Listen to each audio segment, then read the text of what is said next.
So for this project, you're going to need your wood sign. You're going to need your stencil. I like to use 631 vinyl, which is the indoor removable stuff. I'm going to be making this Michigan outline. You need your paint and a paper plate, your Mod Podge. I like to use the matte finish, 2 paint brushes, one for paint, one for Mod Podge, some painter's tape, some scissors, your scraper tool, and also some transfer paper.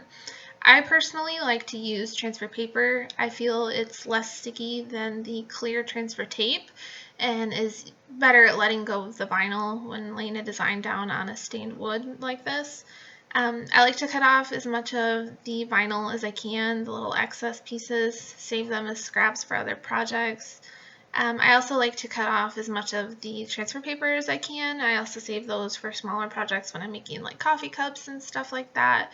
It comes in handy. You can also save the bigger pieces and reuse those as well. They do get a little wrinkly and kind of start to curve up a little bit after they've been used a couple times on a piece, but it's definitely doable.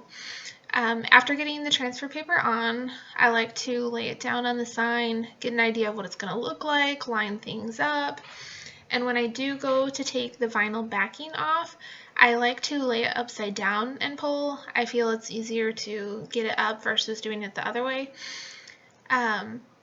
I do like to use my ruler. I will measure the space between the design and the edge of the sign on all sides just to make sure it's even and everything looks about the same spacing wise. So once I've got that all figured out, I just lay the vinyl down, push really good, try and get as many bubbles out as you can. I do wish that I had de-stuck the tape a little bit. I had a little bit of trouble pulling it up right here. I kept getting some bubbles, so I wish I had stuck it to my shirt a few times and kind of pull it off, stick it on, pull it off. It makes it a little bit less sticky and would have made it a little bit easier.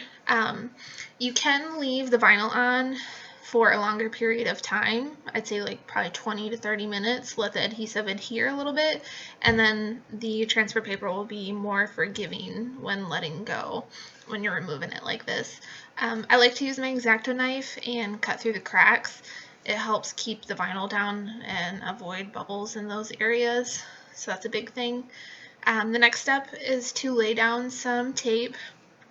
I like to tape off the edges because I'm kind of messy when I paint my Mod Podge down and I paint my paint, so this just helps me to not get any paint or anything on the background.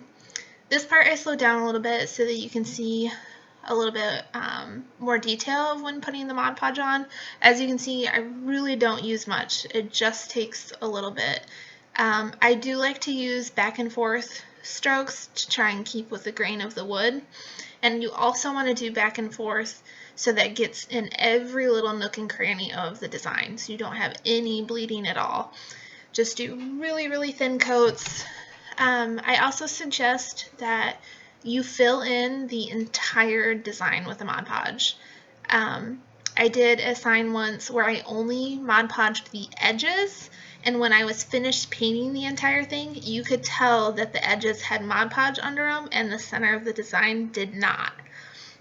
So I do suggest filling in the entire design with Mod Podge, just so that way when you paint, you get a really good even coat.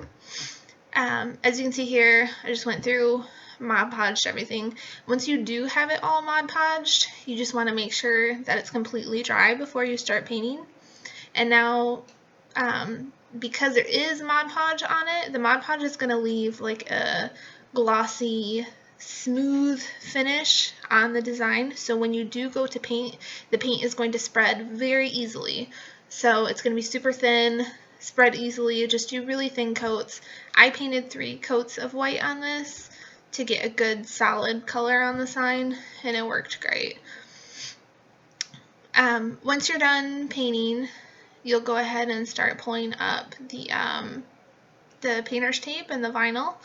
I like to wait till it's almost completely dry, because if the paint is still pretty wet, it can splatter specks of paint all over the sign and it can get all over the background where you don't want it. So just be kind of careful, go slow, don't go too fast. Here again, I like to use my X-Acto knife, clean up the cracks, because sometimes the Mod Podge can get dried up in there and you can just cut those out. And I like to use my scraper tool to pull out the insides of the letters there of the home part at the bottom. And once you've pulled all that up, you're all done. You've got yourself a finished sign. The lines look great, and I just recommend using some type of sealant to protect the sign.